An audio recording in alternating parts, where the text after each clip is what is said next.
नमस्कार, न्यूज के इकलौते फैमिली शो न्यूज की पाठशाला में आप सभी का बहुत स्वागत। मैं हूं सुशांत सिन्हा। ये वो पाठशाला जहां सबकी क्लास लगती है। और सबसे पहले आपको बता दूं कि आज पाठशाला में क्या क्या है और किस किस की क्लास लगने वाली है। Modi Shah full fire mode में दिख रहे हैं। अंबेडकर पर कांग्रेस एंड इकोसिस्टम के झूठ के कैसे धागे खोले गए, आज आपको यह दिखाऊंगा। अमित शाह के 12 सेकंड के वीडियो का वो सच जो आपको नहीं दिखाया जा रहा, वो भी दिखाऊंगा। केजरीवाल से लेकर खड़गे तक मोदी शाह को अंबेडकर पर घेरने की सीक्रेट वजह क्या है, वो भी आपको फैक्ट्स के साथ बताऊंगा। और फिर कांग्रेस के इतिहास का वो चैप्टर खोलूंगा जिसका हर पन्ना अंबेडकर के अपमान से भरा पड़ा है। कांग्रेस राज में हुए अंबेडकर के अपमान के ऐसे ऐसे किस्से जो आपने आज तक नहीं सुने होंगे, वो आपके लिए लेकर आया हूं। गांधी से लेकर मुसलमान तक पर अंबेडकर ने जो कहा, कांग्रेस को मानने में पसीने छूट जाएंगे। और अंबेडकर का वो अनसुना इंटरव्यू भी आपको बताऊंगा जिसकी बातें सुनकर राहुल खड़गे के कान से भी धुआं फेंक देगा। साथ ही बात होगी यूपी की। सीएम योगी ने ऐसा क्या किया कि यूपी विधानसभा के अंदर से लेकर सड़क तक पर बवाल मच गया। सपा सांसद कोर्ट भागे, इधर बीजेपी के दफ्तर पर योगी का बुलडोजर कैसे चल गया, यह भी दिखाऊंगा।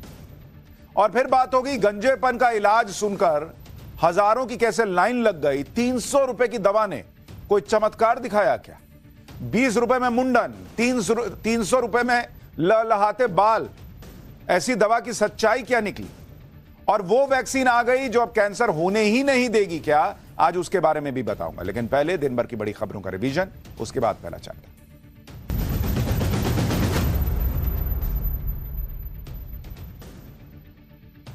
आज शरद पवार ने प्रधानमंत्री नरेंद्र मोदी से संसद में मुलाकात की। शरद पवार के साथ 2 किसान भी थे। किसानों ने पीएम मोदी को अनार भेंट किए। पीएम मोदी और शरद पवार के बीच यह मुलाकात ऐसे वक्त पर हुई है जब शरद पवार महाराष्ट्र में हार के लिए ईवीएम को दोष दे रहे हैं। पीएम मोदी और शरद पवार के बीच क्या बात हुई, इसकी जानकारी सामने नहीं आई। किसानों ने आज पंजाब में 3 घंटे तक रेल रोको आंदोलन चलाया। इस दौरान पंजाब से गुजरने वाली कई ट्रेनें प्रभावित हुई। किसान एमएसपी और दूसरी मांगों को लेकर आंदोलन पर हैं। किसानों को जब शंभू बॉर्डर से दिल्ली कूच नहीं करने दिया गया तो आज उन्होंने पंजाब में 3 घंटे का रेल रोको आंदोलन चलाया। मोगा, फरीदकोट, गुरदासपुर, जालंधर, पठानकोट, होशियारपुर, फिरोजपुर, लुधियाना और पटियाला समेत कई जिलों में किसानों ने रेलवे ट्रैक पर धरना दिया। ग्रेटर नोएडा में फिल्म देखने गया एक परिवार करीब घंटे भर मॉल की लिफ्ट में फंसा रहा। परिवार के साथ छोटा बच्चा था, इस वजह से परिवार और सहम गया। मामला बिसरख इलाके के गैलेक्सी डायमंड प्लाजा मॉल का है।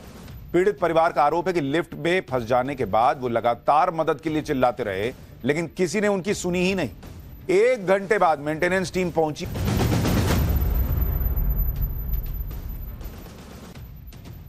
तो ये हो गया दिन भर का रिवीजन। अब पाठशाला की पहली class. Modi Shah full fire mode में। अंबेडकर पर कांग्रेस एंड इकोसिस्टम के झूठ के धागे कैसे खोले गए। अमित शाह के 12 सेकंड के वीडियो का वो सच जो आपको दिखाया नहीं जा रहा। और केजरीवाल से लेकर खड़गे तक मोदी शाह को अंबेडकर पर घेरने की सीक्रेट वजह क्या है, सबसे पहले इसका चैप्टर।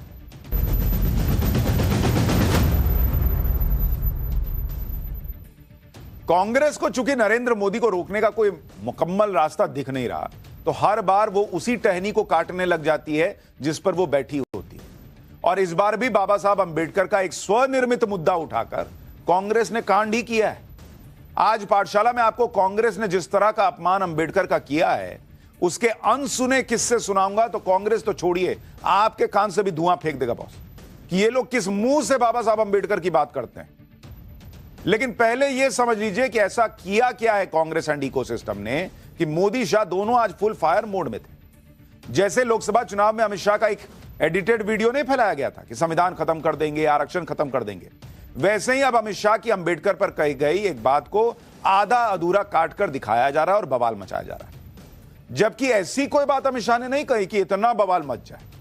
अमित शाह ने तो अंबेडकर की बात करके कांग्रेस की पोल पट्टी ही खोली थी कि अंबेडकर का नाम लेने वाली कांग्रेस ने खुद अंबेडकर के साथ क्या क्या किया है।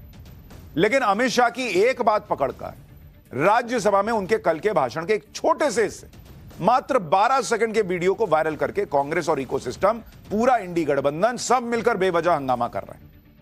अच्छा, एक कमाल की बात देखिए, एक तो फेक न्यूज फैला रहे हैं, ऊपर से अमित शाह का इस्तीफा भी मांग रहे हैं कि अमित शाह ने बाबा साहब का अपमान कर दिया, इस्तीफा दीजिए। नरेंद्र मोदी पर दबाव बना रहे हैं कि अमित शाह को मोदी तुरंत हटा दें कैबिनेट से।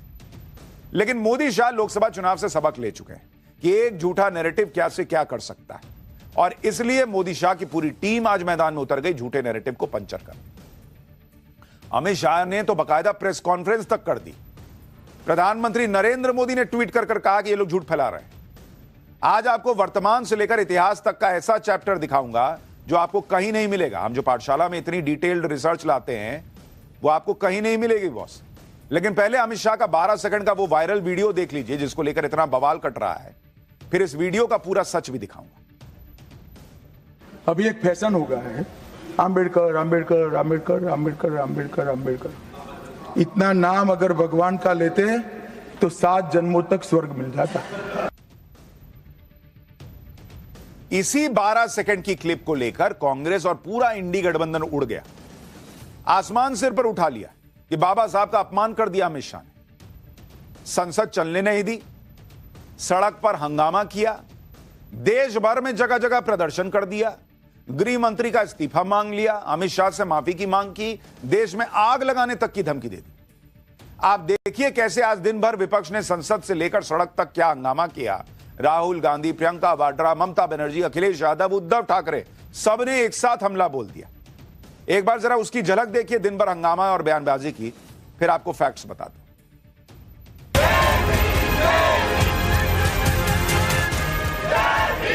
अंबेडकर अंबेडकर अंबेडकर अंबेडकर अंबेडकर अंबेडकर। इतना नाम अगर भगवान का लेते तो 7 जन्मों तक स्वर्ग मिल जाता।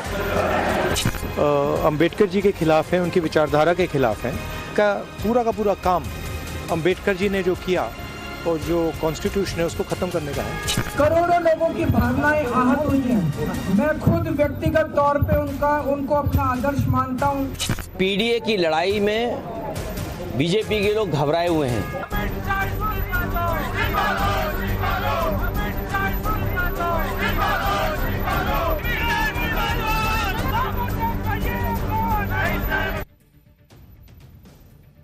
एक तो आधा अधूरा वीडियो फैला रहे हैं, वो भी जानबूझकर, ऊपर से हंगामा भी कर रहे हैं, इस्तीफा भी मांग रहे हैं, आग लगाने की धमकी भी दे रहे हैं। गजब ही चल रहा है भाई।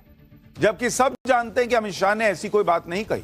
जो खड़गे आग लगाने की बात कर रहे हैं उनके सामने ही पूरी कांग्रेस और इंडी गठबंधन के सामने ही अमित शाह ने राज्यसभा में भाषण दिया था। तब आपने हंगामा क्यों नहीं किया? जब आपको अमित शाह की बात पर इतना गुस्सा आया, इतना आप लोग अंदर से हर्ट हो गए, तो जब अमित शाह ने संसद में यह कहा तब बवाल क्यों नहीं काटे? बाद में क्लिप काटा और उसके बाद बवाल काटना शुरू किया। आज छोटी क्लिप वायरल करके देश में आग लगाना चाहते हैं ये लोग। आपको पूरी सच्चाई भी देखनी चाहिए, अमित शाह का पूरा वीडियो भी देखना चाहिए।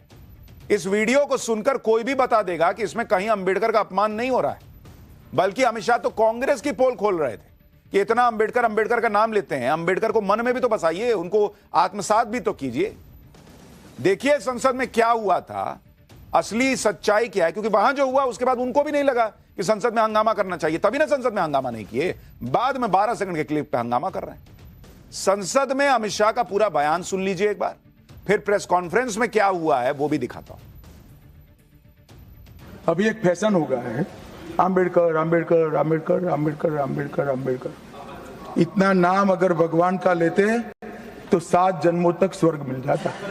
मान्यवर, अभी एक फैशन हो गया है, अभी एक फैशन हो गया है, अंबेडकर अंबेडकर अंबेडकर अंबेडकर अंबेडकर अंबेडकर। इतना नाम अगर भगवान का लेते तो 7 जन्मों तक स्वर्ग मिल जाता। तो अच्छी बात है ना? सुनिए तो, सुनिए ना, आप सुनिए ना, मैं बताता हूं। हमें तो आनंद है कि अंबेडकर का नाम लेते हैं।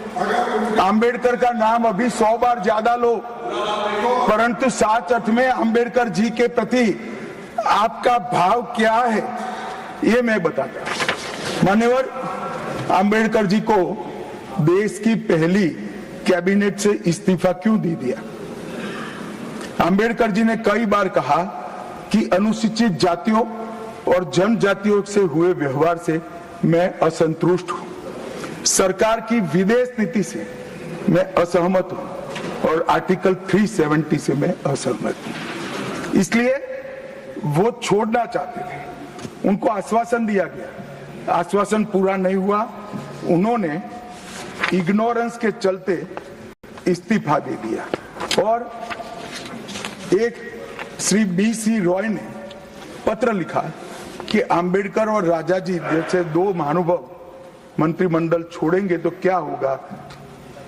तो नेहरू जी ने उनको जवाब में लिखा है, राजा जी के जाने से तो थोड़ा बहुत नुकसान होगा, अंबेडकर के जाने से मंत्रिमंडल कमजोर नहीं होता है। मान्यवर है विचार जो खड़गे जी कह रहे हैं ना, क्या आपत्ति है? जिसका विरोध करते हो उसका वोट के लिए नाम देना कितना उचित है? क्योंकि अब अंबेडकर जी को मानने वाले पर्याप्त संख्या में आ गए हैं, इसलिए आप अंबेडकर अंबेडकर कर रहे हो। अब आपको समझ में आया कि क्यों 12 सेकंड का क्लिप काटकर हंगामा किया जा रहा है? क्योंकि अगर 12 सेकंड के आगे की बात दिखा देंगे तो अगली लाइन में तो अमित शाह कह रहे हैं कि भाई अंबेडकर का 100 बार नाम लीजिए, हमको तो खुशी होगी, हमारी वजह से अब आप इतना नाम लेने लगे हो। एक्सपोज कर रहे हैं कांग्रेस को कि कैसे बाबा साहब अंबेडकर का नेहरू के जमाने में अपमान होता था। लेकिन पूरा क्लिप दिखाएंगे तो यह सब भी दिखाना पड़ेगा ना, इसलिए इतना 12 सेकंड काटा, फिर बवाल काटना शुरू। यह है एक इकोसिस्टम का काम करने का तरीका। क्योंकि अमित शाह का पूरा बयान कोई भी सुन लेगा तो कंफ्यूजन बचेगा ही नहीं। जो बयान हमने आपको सुनाया वो तो विपक्ष के नेताओं ने कल सामने बैठ के सुना है, तभी तो हंगामा नहीं किया। फेक न्यूज फैलाने में आज की डेट में लगे हैं, क्योंकि इन्हें लग रहा है कि फेक न्यूज फैलाएंगे, आधी अधूरी क्लिप वायरल करेंगे तो अमित शाह फंस जाएंगे, नरेंद्र मोदी को घेर लेंगे कि ये तो दलित विरोधी है। लेकिन ये फेक न्यूज की फैक्ट्री अब नरेंद्र मोदी अमित शाह के सामने नहीं चलने वाली। अमित शाह ने कांग्रेस इंडी गठबंधन और उनके इकोसिस्टम के इस फेक न्यूज की फैक्ट्री पर छापा मार दिया।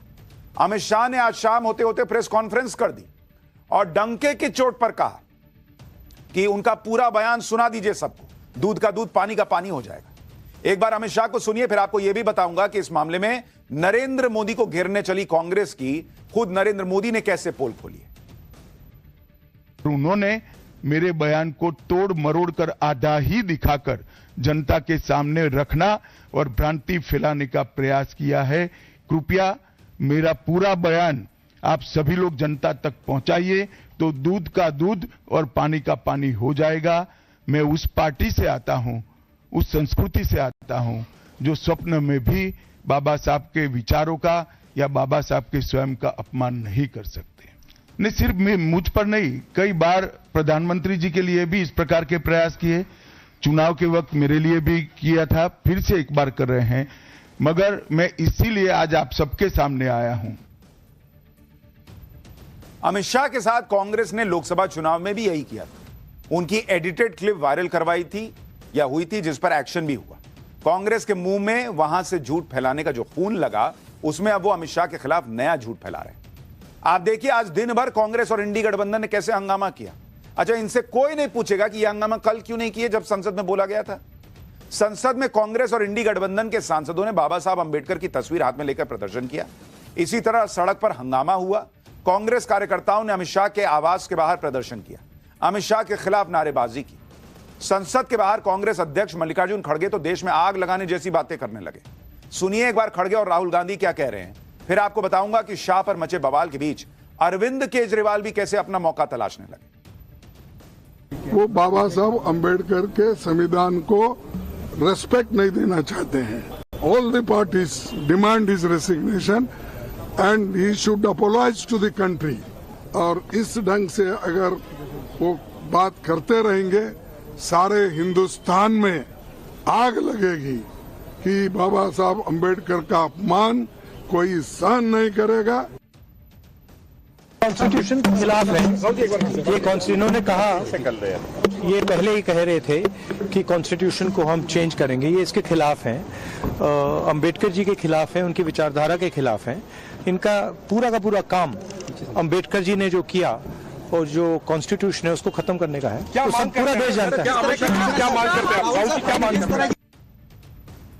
ये सारी बातें जो खड़गे से लेकर राहुल गांधी कह रहे हैं सब सुन लीजिए, एक पर्ची में लिख के इधर दाहिने साइड के पॉकेट में रख लीजिए, क्योंकि अभी मैं कांग्रेस का इतिहास खोलूंगा ना। इन लोगों ने अंबेडकर के जीते जी मरने के बाद, अंबेडकर के साथ, अंबेडकर के जीते जी और अंबेडकर के जाने के बाद उनके परिवार के साथ क्या क्या हुआ है ना, आज आपको इतिहास बताऊंगा, आप हैरान रह जाएंगे। अमित शाह की 12 सेकंड की क्लिप को लेकर अरविंद केजरीवाल ने भी बीजेपी को घेरने की कोशिश की। अरविंद केजरीवाल ने सोशल मीडिया पर पोस्ट किया और लिखा कि माननीय नीतीश जी और चंद्रबाबू नायडू जी से देश की जनता पूछना चाहती है कि आप अमित शाह जी द्वारा किए गए बाबा साहब के अपमान का समर्थन करते हैं। इस मुद्दे पर आज अरविंद केजरीवाल सड़क पर भी उतर गए। दिल्ली में चुनाव है, दलित वोटों का सवाल है, इसलिए अरविंद केजरीवाल ने मोर्चा संभाल लिया। केजरीवाल ने आरोप लगाया कि साजिश के तहत जानबूझकर बीजेपी ने बाबा साहब अंबेडकर का अपमान किया। एक बार केजरीवाल को भी सुनिए, फिर बताऊंगा अमित शाह ने कैसे इस्तीफा मांगने वाले विपक्ष को जवाब दिया। जिस तरह से उन्होंने अमित शाह जी ने बाबा साहब अंबेडकर का अपमान किया, करोड़ों लोगों की भावनाएं आहत हुई हैं। आज जिस तरह से प्रधानमंत्री जी अमित शाह जी के समर्थन में उतर आए, उससे ऐसा लगता है कि जो कल अमित शाह जी ने कहा था वो भारतीय जनता पार्टी की एक सोची हुई रणनीति थी, जिसके तहत संसद में बाबा साहब अंबेडकर का अपमान किया गया। हम मांग करते हैं कि अमित शाह जी के खिलाफ सख्त से सख्त कार्रवाई की जाए, ताकि जितने लोगों में रोष है वो रोष खत्म तो नहीं हो सकता, लेकिन वो गुस्सा कम हो सकता है अगर उनके खिलाफ सख्त कार्रवाई की जाएगी तो। केजरीवाल जी आहत हो गए कि बाबा साहब अंबेडकर का अपमान हुआ है। इनके बयान को अब पर्ची बना के बाईं जेब में रखिए। इनको भी याद आएगा अभी जब बताऊंगा कि कांग्रेस ने बाबा साहब के साथ क्या किया है, तो इनको कांग्रेस से गठबंधन तोड़ना चाहिए या नहीं, यह सवाल उठेगा। लेकिन आपको यह भी आज समझना चाहिए कि केजरीवाल से लेकर खड़गे तक मोदी शाह को अंबेडकर पर घेरने की यह स्क्रिप्ट लिख क्यों रहे हैं। इतना ये लोग अंबेडकर के प्रति इतना इनके मन में जो है, इतने ये लोग आहत क्यों हो गए। ये 12 सेकंड की क्लिप काटकर बवाल क्यों कटा, इसकी वजह आपको समझनी चाहिए। इसकी कहानी जो है वो दरअसल दलित वोट में छिपी हुई है। बाबा साहब अंबेडकर को लेकर ये इतना हंगामा क्यों है, आपको इसको बहुत आसानी से समझा देता हूं। जो शेड्यूल कास्ट के लिए आरक्षित सीटें हैं, यानी जब चुनाव होते हैं तो शेड्यूल कास्ट के लिए दलित भाइयों के लिए आरक्षित सीटें हैं, उसका अगर आप हिसाब देखेंगे, ये आपको लोकसभा का बता रहा हूं। लोकसभा में अगर आप देखेंगे 2009 में ऐसी आरक्षित सीटों को अगर आप देखेंगे तो कांग्रेस जीतती थी 30 सीट जीती थी, और बीजेपी कितना जीती बॉस? बीजेपी जीती मात्र 12 सीट। लेकिन जब से नरेंद्र मोदी आए, उन्होंने पूरा दलित वोट जो है ना वो ऐसे ऐसे करके समेट लिया। और इसलिए अगर आप देखेंगे 2014 के चुनाव में क्या हुआ, 2014 में जो है शेड्यूल कास्ट के लिए आरक्षित सीटें थी, कांग्रेस 30 से घट के मात्र 7 सीट पे आ गई बॉस, और बीजेपी 12 सीट से बढ़कर 40 पे पहुंच गई। यह था नरेंद्र मोदी का जादू दलित वोटर्स पर। इसके बाद नरेंद्र मोदी ने और काम किया, तो लोकसभा 2019 के चुनाव में कांग्रेस जो है वो 7 से घट के 6 सीटों पर आ गई, जो शेड्यूल कास्ट के लिए आरक्षित सीटें थी, और बीजेपी 40 से बढ़कर 46 सीट पर पहुंच गई। यानी बीजेपी के लिए दलित वोट बढ़ता ही चला जा रहा था। लेकिन ट्विस्ट आया कहानी में 2024 में। 2024 में क्या हुआ, कांग्रेस की जो दलित वाली सीटें घट रही थी वो अचानक से बढ़कर 20 पे चली गई, और बीजेपी घटकर 29 पर आ गई। अब यह कैसे हुआ?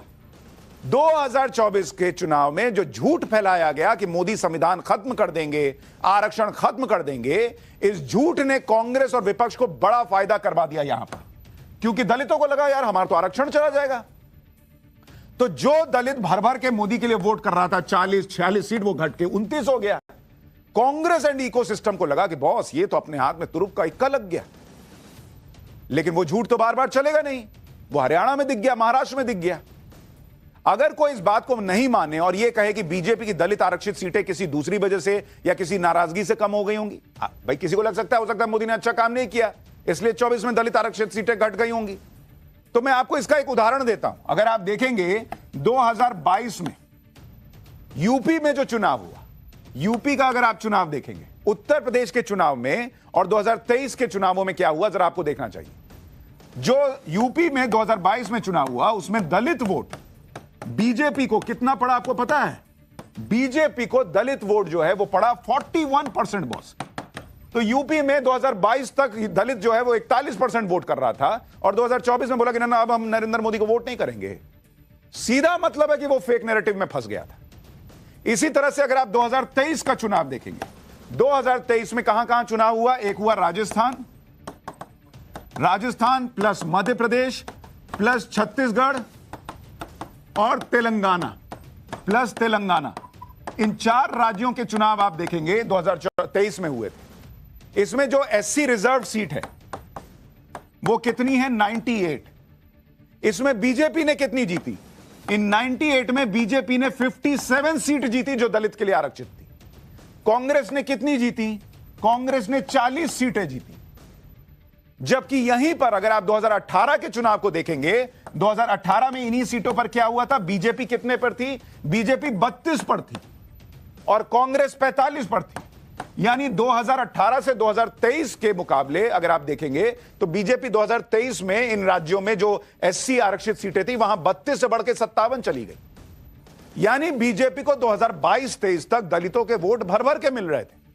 पहली बार बड़ी संख्या में दलित जुड़ रहे थे। फिर 2024 आया और विपक्ष ने जो संविधान आरक्षण के नाम पर झूठ फैलाया, उससे बीजेपी को नुकसान हुआ। यही इनको लगा कि बॉस ये तो कुछ मिला काम का नरेंद्र मोदी को रोकने के लिए। दलित काट दो इनसे, दलित को दूर कर दो इनसे। और इसीलिए आज बाबा साहब अंबेडकर का यह मुद्दा उठाया जा रहा है, क्योंकि इन्हें लग रहा है कि ऐसा करके वो मोदी शाह का सियासी नुकसान कर सकते हैं।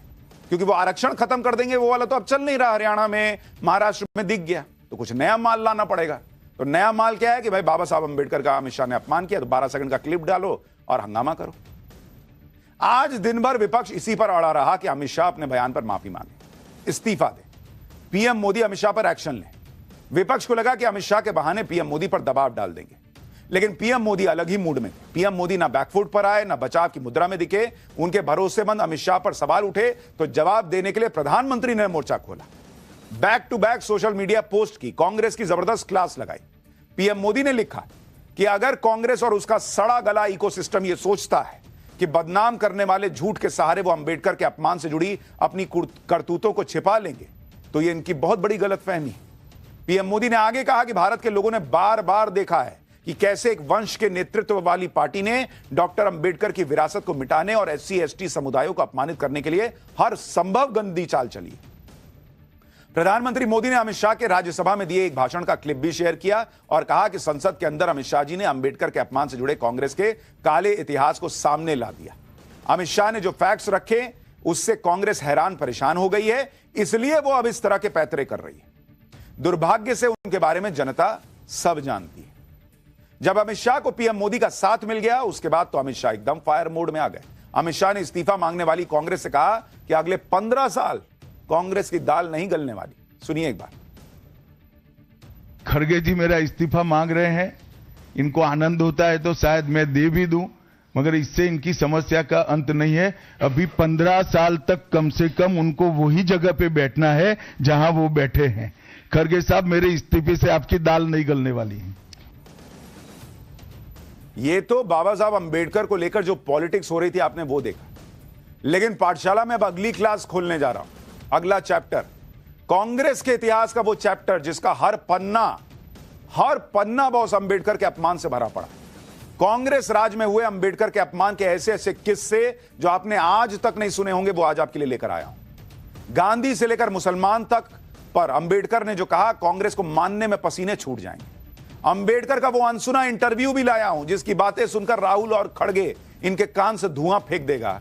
ये चैप्टर आपको जरूर देखना चाहिए ताकि आपको पता चले कि दलितों की छाती के लिए छाती पीटने वाले बाबा साहब के लिए क्या सोचते।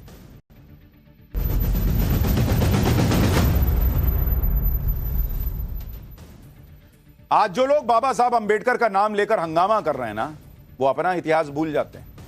ये वो लोग हैं जिनका इतिहास ये रहा है कि इन्होंने अंबेडकर को ना जीते जी सम्मान दिया, ना उनके मरने के बाद याद किया। कांग्रेस के इतिहास का एक पूरा चैप्टर अंबेडकर के अपमान से भरा पड़ा है। कांग्रेस के राज में अंबेडकर के अपमान के ऐसे ऐसे किस्से हैं ना बॉस, आप सुने नहीं होंगे ये सब किस्से। पाठशाला में हम गहरी रिसर्च करके आपके लिए ये चैप्टर लेकर आए। अंबेडकर का अपमान तो इन्होंने आजादी के बाद सरकार में आते ही शुरू कर दिया था। अब तक आप यही सुनते आए हैं कि पहली सरकार में नेहरू ने अंबेडकर को देश का कानून मंत्री बनाया, लेकिन यह काम नेहरू ने खुद से नहीं किया था, महात्मा गांधी के कहने पर किया था। महात्मा गांधी ना कहते तो नेहरू अंबेडकर को कानून मंत्री भी ना बनाते। ये जो आप तस्वीर देख रहे हैं, ये देश की पहली कैबिनेट की तस्वीर है जिसमें डॉक्टर भीमराव अंबेडकर और श्यामा प्रसाद मुखर्जी भी बैठे दिखते हैं। ये दोनों ही कांग्रेस पार्टी के सदस्य नहीं थे, लेकिन महात्मा गांधी के दखल पर नेहरू ने इन दोनों नेताओं को अपनी कैबिनेट में शामिल किया। 1947 में महात्मा गांधी ने यह सलाह दी थी, नेहरू सरकार के मंत्रिमंडल में दूसरे लोकप्रिय नेताओं को भी जगह दी जानी चाहिए। यानी अगर महात्मा गांधी ना होते तो इस तस्वीर में ना अंबेडकर नजर आते, ना श्यामा प्रसाद मुखर्जी। तो जो लोग आज संविधान की बात कर रहे हैं, अंबेडकर की बात कर रहे हैं, वो तो ऐसे लोग हैं जिन्होंने अंबेडकर को अपनी कैबिनेट के लायक नहीं समझा था।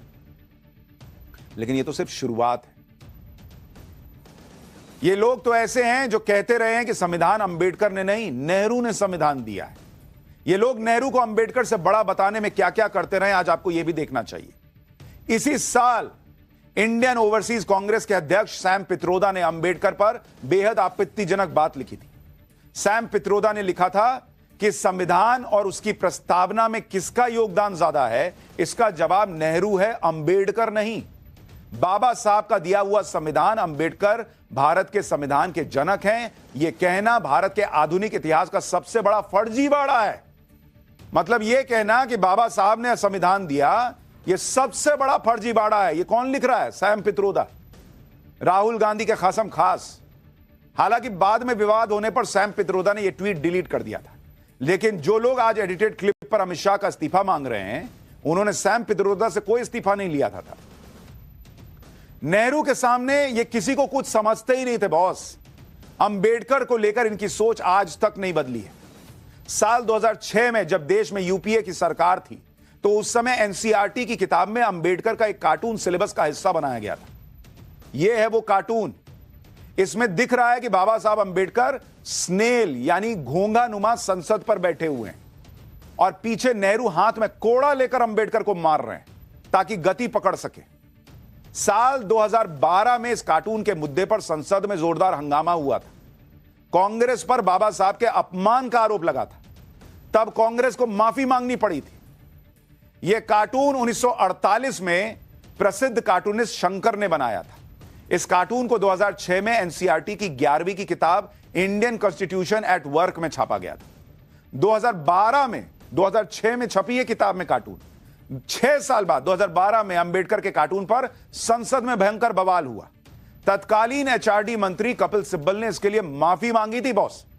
सोचिए, 6 साल तक अंबेडकर को कोड़े मारते रहे नेहरू कार्टून में, और ये एनसीईआरटी की किताब में छपा रहा, बच्चे पढ़ते रहे। कांग्रेस की सरकार ने इसका संज्ञान तक नहीं लिया था। आप ये जानकर हैरान रह जाएंगे कि एनसीईआरटी की किताब बनाने वाली टेक्स्ट बुक डेवलपमेंट कमेटी में कौन था? योगेंद्र यादव जैसे लोग चीफ एडवाइजर हुआ करते थे। और इसका खुलासा खुद तत्कालीन एचआरडी मंत्री कपिल सिब्बल ने लोकसभा में किया था। सुनिए तब कपिल सिब्बल ने क्या कहा था। मालूम होना चाहिए कि ये जो टेक्स्ट बुक बनाने वाले हैं ये एनसीईआरटी के लोग नहीं हैं, वो एक इंडिपेंडेंट एकेडमिक अथॉरिटी का गठन करते हैं और उसमें कई लोग हैं। मैं उनका भी आपको नाम भी दे सकता हूं।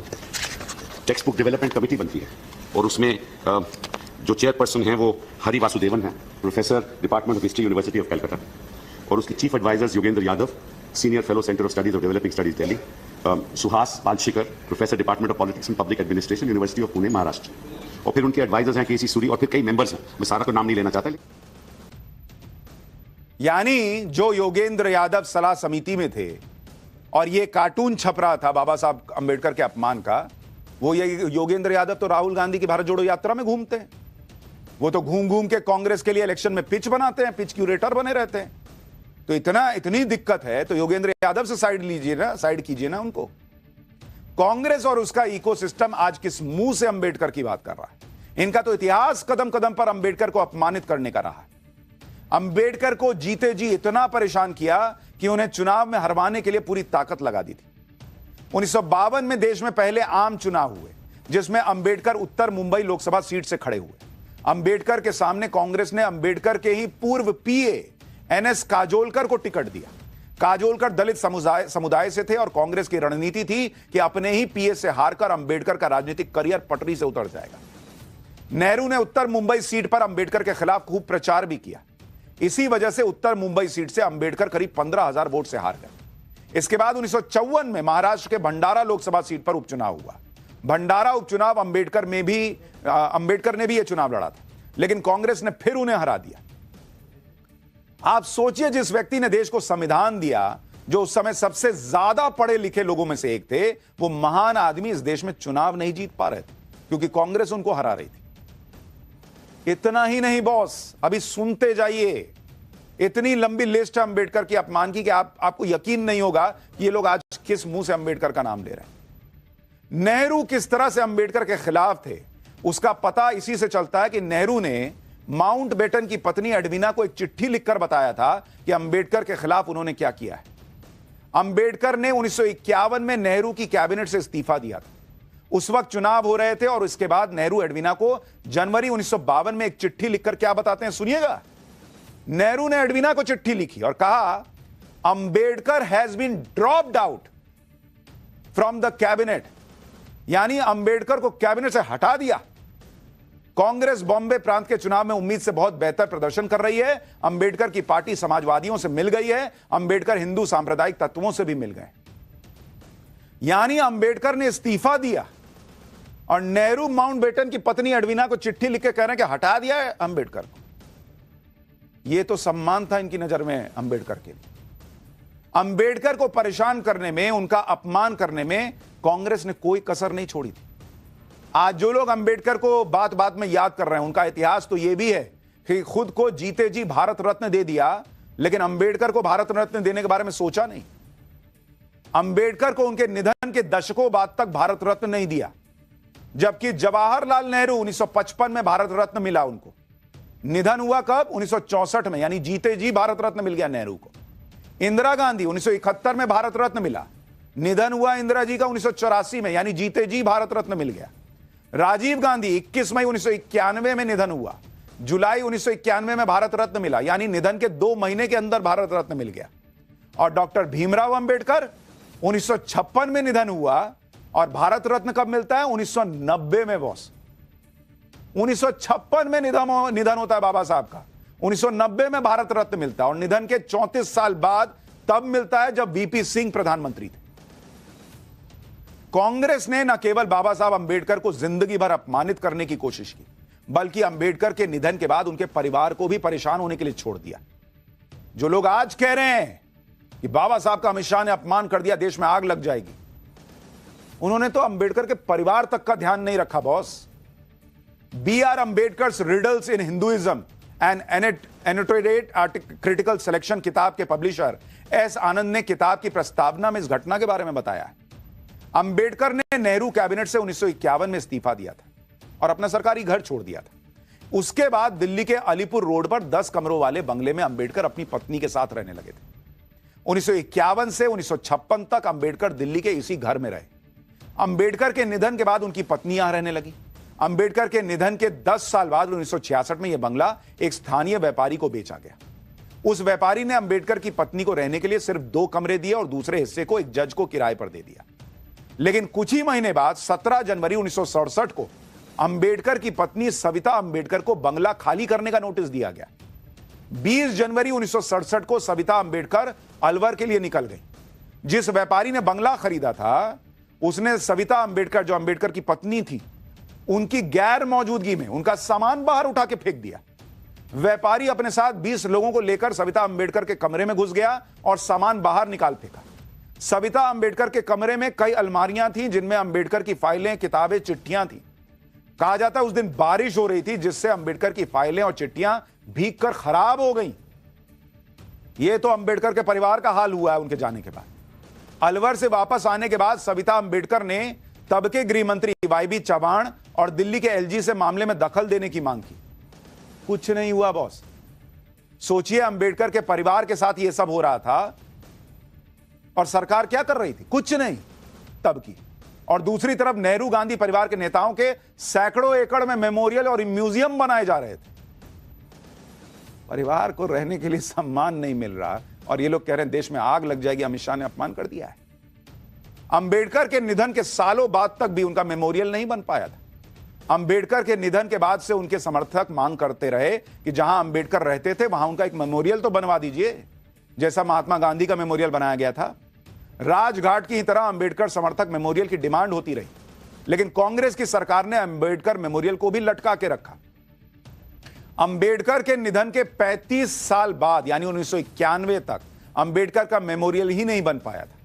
1991 में अंबेडकर की 100वीं जयंती पर उनके समर्थकों ने दिल्ली में मेमोरियल बनाने की जोरदार डिमांड की, लेकिन इस डिमांड पर अगले 12 साल तक भी सरकार ने कुछ नहीं किया।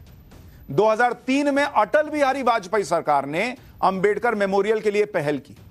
2003 में अंबेडकर के अलीपुर रोड दिल्ली वाले निवास की जमीन सरकार ने खरीद ली। तत्कालीन पीएम अटल बिहारी वाजपेयी ने वहां अंबेडकर मेमोरियल का फाउंडेशन भी रख दिया, लेकिन उसके 1 साल बाद बीजेपी की सरकार चली गई, यूपीए की सरकार सत्ता में आ गई। जमीन खरीद के रखा रहा, फाउंडेशन हो गया, उसके बाद भी अगले 10 साल तक अंबेडकर मेमोरियल का काम अटका रहा। 2014 में नरेंद्र मोदी प्रधानमंत्री बने। 2016 में पीएम मोदी ने अंबेडकर मेमोरियल का काम शुरू करवाया और पीएम मोदी ने वादा किया कि 2 साल के अंदर मेमोरियल बन जाएगा और उसका उद्घाटन वो खुद करेंगे। अप्रैल 2018 में पीएम मोदी ने अंबेडकर मेमोरियल का उद्घाटन किया।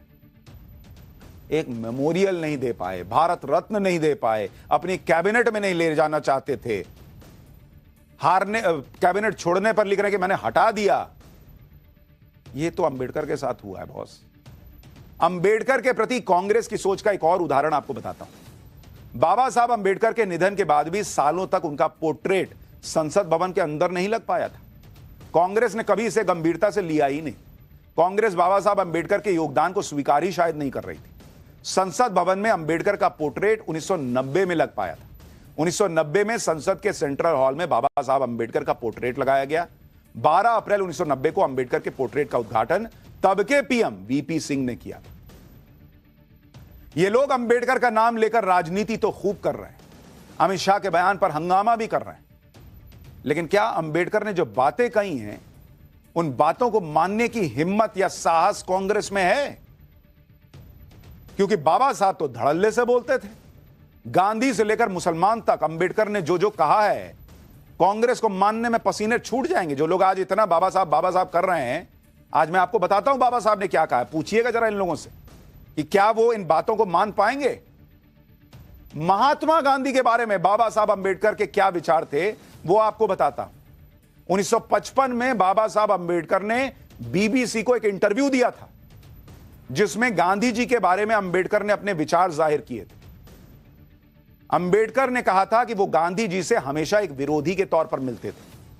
अंबेडकर ने बीबीसी को दिए इंटरव्यू में कहा कि वो गांधी जी को बाकी लोगों से कहीं बेहतर जानते हैं, क्योंकि Gandhi had opened his real fangs to me, यानी गांधी ने अंबेडकर के सामने अपना असली रूप दिखाया था और वो गांधी जी के चेहरे के अंदर देख सकते थे। बाकी लोग तो गांधी जी के भक्त बनकर उनके पास जाते थे और महात्मा का उनका बाहरी आवरण देख पाते थे, लेकिन मैंने, यानी अंबेडकर ने कहा कि मैंने उन्हें गांधी को एक इंसान की हैसियत से देखा, उनके अंदर के असल आदमी को देखा। इसलिए मैं कह सकता हूं कि जो लोग उनसे जुड़े थे उनके मुकाबले गांधी को बेहतर समझता हूं। इंटरव्यू में अंबेडकर ने गांधी जी के बारे में और भी कई बातें कही थी। जैसे अंबेडकर ने कहा था कि महात्मा गांधी कोई समाज सुधारक नहीं थे। छुआछूत की जितनी बातें होती थी वो सिर्फ इसलिए होती थी जिससे पिछड़े और दलित कांग्रेस के साथ जुड़ सके। गांधी चाहते थे कि पिछड़े समाज के लोग उनके स्वराज अभियान का विरोध ना करें। मुझे नहीं लगता कि इसके अलावा गांधी जी का पिछड़ों के उद्धार का कोई मकसद था। ये थे बाबा साहब अंबेडकर के विचार गांधी जी के लिए। कांग्रेस मान पाएगी? भारत को आजादी दिलाने के लिए सैकड़ों हजारों लोगों ने बलिदान दिया, लेकिन कांग्रेस ने आजादी का भी कॉपीराइट करवा लिया। लगातार अब भी कहते हैं कि भारत को आजादी गांधी नेहरू परिवार ने दिलवाई। इस पर बाबा साहब अंबेडकर ने बीबीसी के इंटरव्यू में अपनी राय रखी थी। अंबेडकर से सवाल पूछा गया कि क्या भारत को गांधी के बिना आजादी मिल सकती थी। इस पर बाबा साहब अंबेडकर ने कहा था कि हां, भारत को आजादी मिल जाती और वो इसे लेकर निश्चिंत थे। हो सकता है आजादी देरी से मिलती, लेकिन मिलती। अंबेडकर ने कहा था कि अगर भारत में स्वराज देर से आता तो ये लोगों के लिए ज्यादा बेहतर होता। यानी बाबा साहब अंबेडकर मानते थे कि सिर्फ गांधी जी की वजह से आजादी मिल गई, ऐसा नहीं है। उनके बिना भी आजादी मिल जाती, थोड़ा देर से मिलती, लेकिन बेहतर आजादी मिलती। कांग्रेस मान पाएगी ये बात बाबा साहब की? भारत को स्वतंत्रता मिलने के पीछे की वजह भी अंबेडकर ने बीबीसी के इंटरव्यू में बताई थी। अंबेडकर ने कहा था कि मुझे लगता है कि भारत को आजाद करने के फैसले के पीछे 2 वजह थी। पहली वजह है नेशनल आर्मी, जो सुभाष चंद्र बोस ने खड़ी की थी। ब्रिटिश सरकार को लगता था कि भारत में लोग चाहें चाहे जो भी करें, लेकिन ब्रिटिश सरकार के लिए एक सैनिक की वफादारी को चेंज नहीं कर सकते। लेकिन ब्रिटिश सरकार का यह भ्रम तब टूट गया जब सैनिकों ने भी बगावत करके दूसरा फ्रंट यानी सुभाष चंद्र बोस को ज्वाइन करना शुरू कर दिया। अंग्रेजों को लग रहा था कि भारत पर राज करने के लिए सेना को मेंटेन रखना बहुत जरूरी है, लेकिन सैनिक अब वापस जाना चाहते थे। अंग्रेजों को भी यह समझ आ गया था कि भारत पर कंट्रोल बनाए रखने के लिए यूरोप से पर्याप्त सैनिक भेजना बहुत मुश्किल है। दूसरी वजह उन्होंने कही कि अंग्रेजों को भारत से उतना फायदा नहीं हो रहा था। इसी वजह से ब्रिटेन के तब के प्रधानमंत्री एटली ने भारत को आजादी देने का फैसला किया होगा। कांग्रेस मान पाएगी कि सुभाष चंद्र बोस की वजह से भारत को आजादी मिली? देश की आजादी और पाकिस्तान के बंटवारे के बाद मुसलमानों को लेकर अंबेडकर क्या सोचते थे, आपको वो भी बताता हूं। अंबेडकर ने मुसलमानों की निष्ठा की बात करते हुए कहा था कि एक मुसलमान के लिए मजहब के प्रति वफादारी देश के प्रति वफादारी से अधिक महत्वपूर्ण है। अंबेडकर ने मुसलमानों को लेकर जो भी कहा था, क्या आज कांग्रेस उसे मानेगी? अंबेडकर के नाम पर संसद में हंगामा करने वाली कांग्रेस में क्या इतनी है हिम्मत, है इतना साहस? यही बात अमित शाह कह रहे थे कि अंबेडकर अंबेडकर करते हैं, अंबेडकर को आत्मसात तो कीजिए। लेकिन उसका क्या हंगामा किया गया, क्या तमाशा बनाया गया, आपने देखा। और इसलिए आपको ये फैक्ट्स इतनी डीप रिसर्च के बाद हम इसलिए बता रहे हैं ताकि जो ये सोचते हैं कि देश में आग लग सकती है, नहीं बॉस, ये देश आगे बढ़ रहा है, रुकेगा नहीं, और कम से कम झूठे नैरेटिव पे तो नहीं रुकेगा, और ना देश में आग लगेगी। पाठशाला में अगली क्लास, सीएम योगी ने ऐसा क्या किया कि यूपी विधानसभा के अंदर से लेकर सड़क तक बवाल मच गया। सपा सांसद कोर्ट भागे, इधर बीजेपी दफ्तर पर ही योगी का बुलडोजर चल गया। अब इसका चैप्टर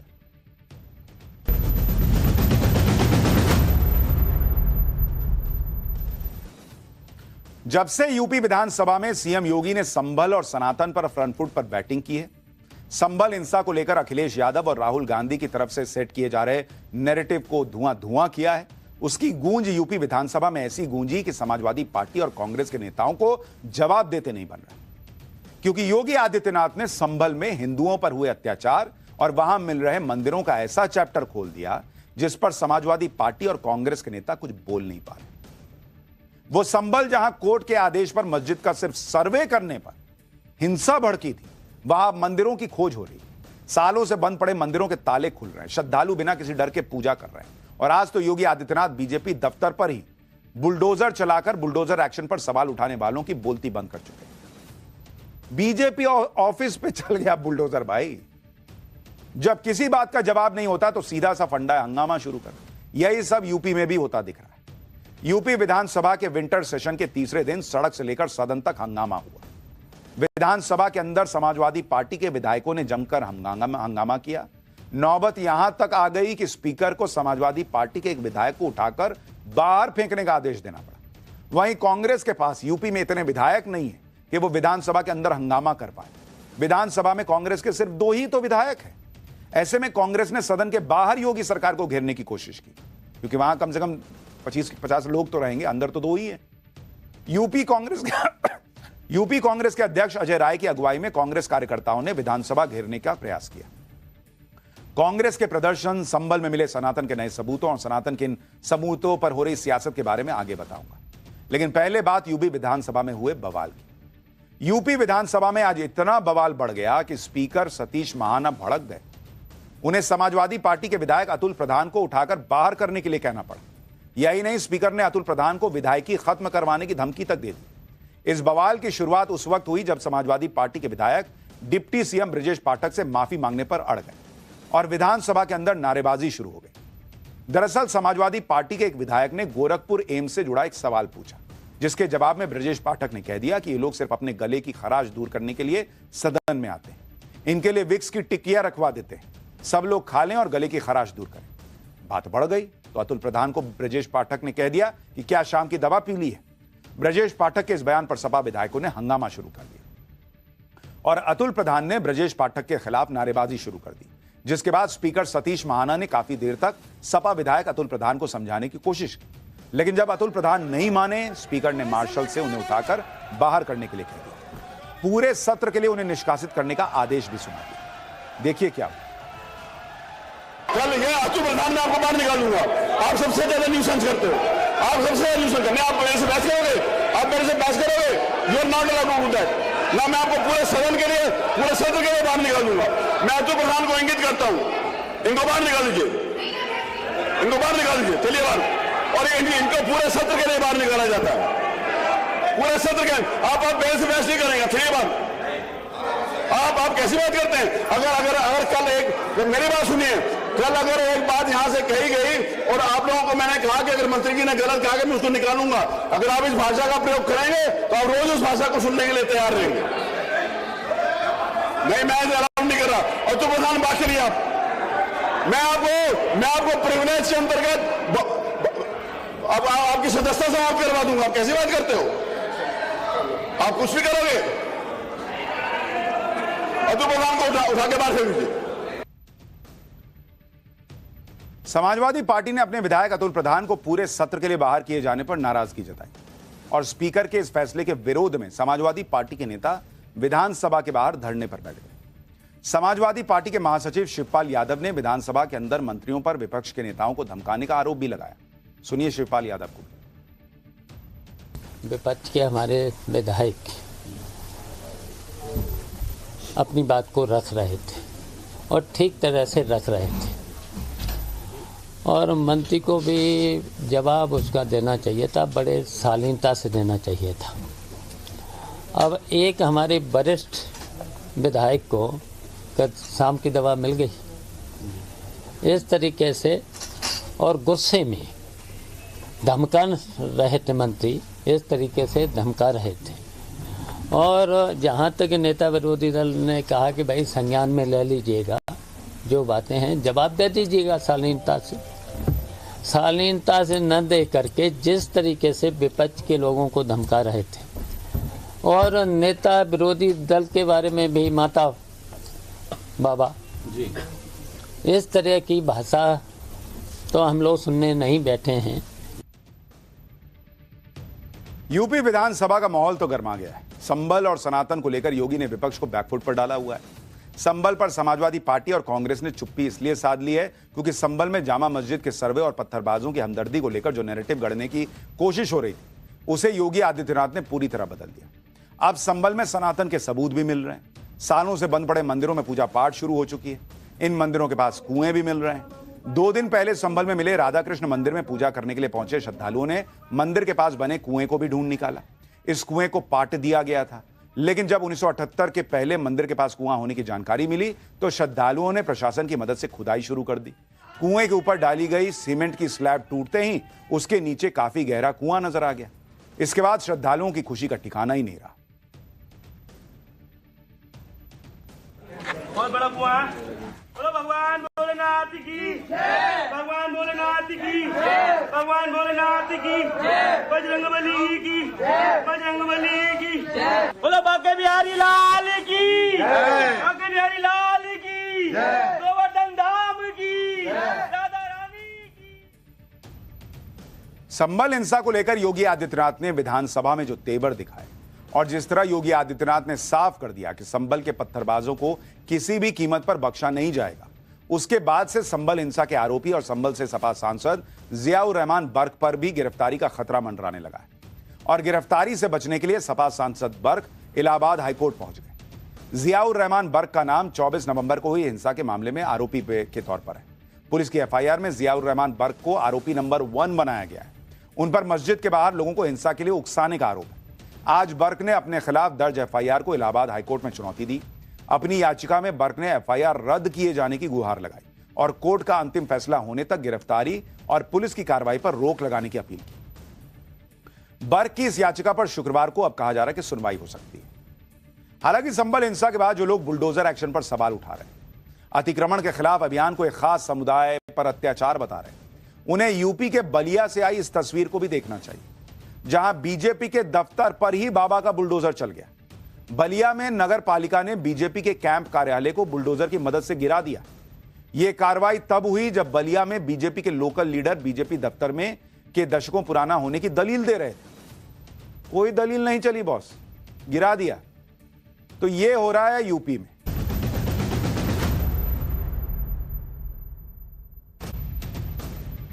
ब्रेक के बाद पाठशाला में आपका फिर से स्वागत है। मुंबई में आज एक बड़ा हादसा हुआ है। शाम 4 बजे इंडियन नेवी की एक बोट नीलकमल नाम के पैसेंजर जहाज से टकरा गई। हादसे में 13 लोगों की मौत की खबर मिल रही है, जिनमें 10 सिविलियन और 3 नौसैनिक। हादसे में अब तक 101 लोगों को बचाया गया है। हादसे में घायल 5 लोगों की हालत गंभीर बताई जा रही है। हादसे के समय नीलकमल जहाज एलिफेंटा की तरफ जा रहा था और महाराष्ट्र के सीएम देवेंद्र फडणवीस ने मृतकों के परिवार वालों को सीएम फंड से 5-5 लाख रुपए देने का फैसला किया।